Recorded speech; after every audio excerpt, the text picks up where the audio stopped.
Good morning students. आज का हमारा सब्जेक्ट है स्टैंडर्ड 6 का history, chapter number 6, new question and ideas. इस चैप्टर के अंदर हम द स्टोरी ऑफ बुद्ध के बारे में पढ़ने वाले हैं। Siddhartha also known as Gautam करके एक लड़का था जिसका नाम क्या है? सिद्धार्थ। सिद्धार्थ और गौतम दोनों एक ही हैं। The founder of Buddhism. तो ये सिद्धार्थ है, फाउंडर मतलब बुद्धिज्म धर्म है, उसकी खोज करने वाला कौन है? तो सिद्धार्थ। बुद्धिज्म मतलब क्या? हमें तरह का धर्म ही है, जैसे कि कोई हिंदू है, मुस्लिम है, क्रिस्ती है, सिख है, ईसाई है, जैसे वो भी सारे अलग अलग धर्म है, वैसे भी ये बुद्धिज्म भी एक धर्म है। Was born about 2500 years ago।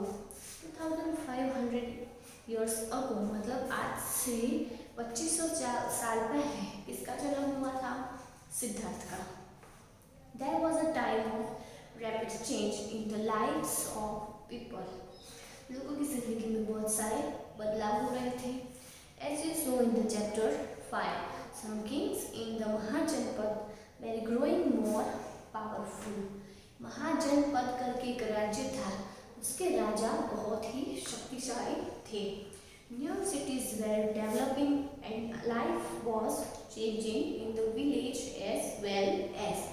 लोगों की जिंदगियां बदल रही थी, जो शहर थे वो ज़्यादा अच्छे डेवलप हो रहे थे, सुधर रहे थे। Many thinkers were trying to understand these changes in society। जो समाज के अंदर ये तरह के बदलाव हो रहे थे, तो उसके बारे में थिंकर मतलब जो हिस्टोरियन है वो लोग सोच रहे थे। They also wanted to try and find out the true meaning of life। लोग क्या सोच रहे थे, क्या ढूंढने की कोशिश कर रहे थे कि जिंदगी का असली मतलब क्या है। The Buddha belonged to a small god known as the Shakya गण। जो बुद्ध है, सिद्धार्थ जो फाउंडर है बुद्धिज्म का, वो कौन से गण का था? कौन से गण मतलब क्या? समूह। तो कौन से समूह से बिलोंग करता था? जैसे कि वो शाक्य गण का था। And was a Castilian. Shakya गण में कौन सा था? वो कास्टिलिय था। वे जैसे कि कोई ब्राह्मण है, वो ऐसे ही वो भी था। क्षत्रिय बोल सकते हैं हम लोग, क्षत्रिय ब्राह्मण है, नागर ब्राह्मण है, वैसे ही बुद्ध भी, सिद्धार्थ भी एक क्षत्रिय जाति के थे। When he was a young man, जब वो यंग थे, he left the comforts of his home in search of knowledge। जब उनकी एज ज़्यादा नहीं थी, वो यंग थे, तभी उन्होंने उनका घर छोड़ दिया था। क्यों छोड़ दिया था उन्होंने? क्योंकि सर्च ऑफ नॉलेज, उनको ज्ञान की खोज में निकलना था। He wandered for several years। वो अलग अलग जगह पे बहुत साल भटके। वंडर मतलब घूमना। Meeting and holding discussion with other thinkers. लोगों के साथ मिलते, बैठते और लोगों की बात जानते और अपनी बात भी वो रखते। He finally decided to find his own path to realization। उन्होंने एक दिन नक्की कर लिया कि उनको भी अपना रास्ता निकालना है, उनको भी अपना रास्ता बनाना है। And meditate for days on and under a pipal tree at बोध गया in बिहार। उन्होंने सोच लिया था कि उनको अपना खुद का रास्ता बनाना है, तो इसलिए उन्होंने मेडिटेशन करना शुरू कर लिया। मेडिटेशन मतलब क्या? ध्यान धरना, अपनी दोनों आंखें बंद करके उस चीज़ में खो जाना जो हमें चाहिए।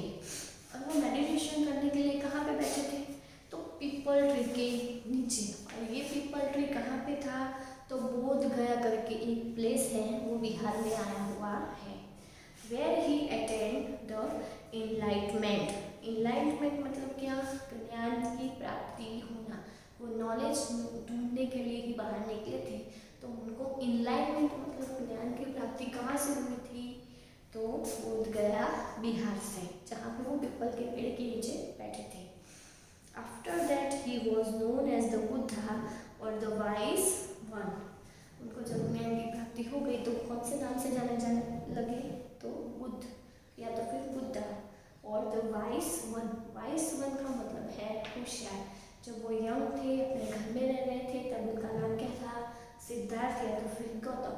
लेकिन जब उन्होंने अपना घर छोड़ दिया, मेडिटेशन शुरू किया और उन्होंने नॉलेज ले लिया, तो उनका नाम क्या हो गया था? बुद्ध या तो फिर wise one. He then went to Sarnath. अभी वो कहाँ निकल पड़े थे? सारनाथ, जो कहाँ आया है? न्यू वाराणसी में। Where he taught for the first time. Sarnath Varanasi के अंदर ही उन्होंने अपना पहला विचार रखा था। He spent the rest of his life traveling on foot. वो जहाँ भी जाते वो अपने पैरों से खुद चलकर ही जाते। Going from place to place, teaching people till he passed away at कुशीनरा। अलग अलग जगहों पे घूमते, लोगों को ज्ञान देते, और आखिर में उनकी मृत्यु कहाँ पे हो गई? तो कुशीनरा करके एक प्लेस है, वहाँ पे उनकी मृत्यु हो गई। The Buddha taught that life is full of suffering and unhappiness. Buddha मतलब गौतम ने क्या बोला कि जो हमारी लाइफ है, जिंदगी है, वो बहुत ही मुश्किल है और दुखी है।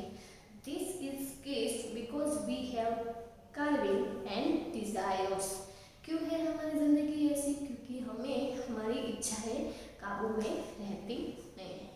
हमें एक चीज़ मिलती है तो तुरंत बोलते हैं कि मुझे ये भी चाहिए, ये भी चाहिए, वो भी चाहिए, तो हमारी इच्छाएं कभी ख़त्म होती नहीं है। Sometimes even if we get what we want, we are not satisfied. जब हमें कोई चीज़ चाहिए और वो मिल जाती है, तब भी हम सेटिस्फाइड होते नहीं हैं, दूसरी चीज़ चाहिए होती है। And want every even more, बहुत सारी चीज़ें चाहिए। The Buddha described this as thirst and तन्हा। तो बुद्धा ने इन सारी चीज़ों को क्या बोला है? थर्स्ट, मतलब अपनी प्यास बुझती ही नहीं है चीज़ों को लेकर।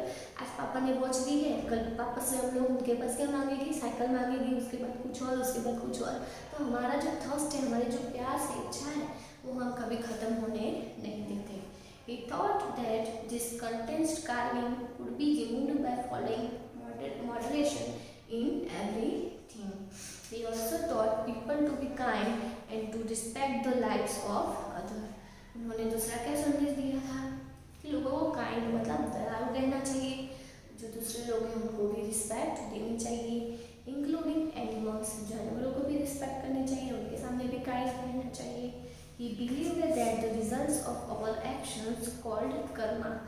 किस में बिलीव करते थे? कि जो हमारे जो कर्म है, उस पर वो बिलीव करते थे कि हम जैसे कर्म करेंगे, हमारे जो एक्शन होंगे, वैसे ही हमें दूसरा जन्म मिलेगा। With a good or bad, कर्म कैसे हो सकते हैं? अच्छे भी हो सकते हैं और बुरे भी हो सकते हैं। Affect us both in this life, हमारी जिंदगी पे उन्हीं का असर पड़ता है। And the next, उसी के हिसाब से हमें दूसरा जन्म भी मिलता है। The Buddha thought in the language the ordinary people, प्राकृत। बुद्धा मतलब वो लोग कौन सी लैंग्वेज में बात करते थे सामान्य लोगों के साथ? उनके समय की कौन सी लैंग्वेज थी? तो वो थी प्राकृत। तो बुद्धिज्म की लैंग्वेज कौन सी है? प्राकृत है। जैसे ब्राह्मणों की लैंग्वेज है संस्कृत, वैसे इन लोगों की लैंग्वेज प्राकृत थी, प्राकृत। So that everybody could understand this message. वो समय के सब लोग प्राकृतिक बोलते थे, इसलिए वो लोग आसानी से समझ सकते थे। He also encouraged people to think for themselves rather than to simply accept what he said. तो लोगों को बोलते कि तुम लोग मेरी बात सुनो, लेकिन तुम्हें उसको मानना ही है ऐसा ज़रूरी नहीं है। अगर ठीक लगे तो तुम लोग हमारी बातें मानो, ऐसा बुद्धा का मानना था, बुद्ध का मानना था। यहाँ पे हमें बाजू में चित्र दिखाया है, वो क्या है? तो सारनाथ का स्तूप। स्तूप का मतलब क्या है? कि जो ऊपर हमें गोल जैसा दिख रहा है वो स्तूप है। तो ये सारनाथ का स्तूप क्या है? तो जब बुद्धा ने अपना नॉलेज गेन किया था, तब वो गए थे वाराणसी। तो वाराणसी में उन्होंने अपना पहला विचार रखा था। तो इसी के कारण सारनाथ वाराणसी के अंदर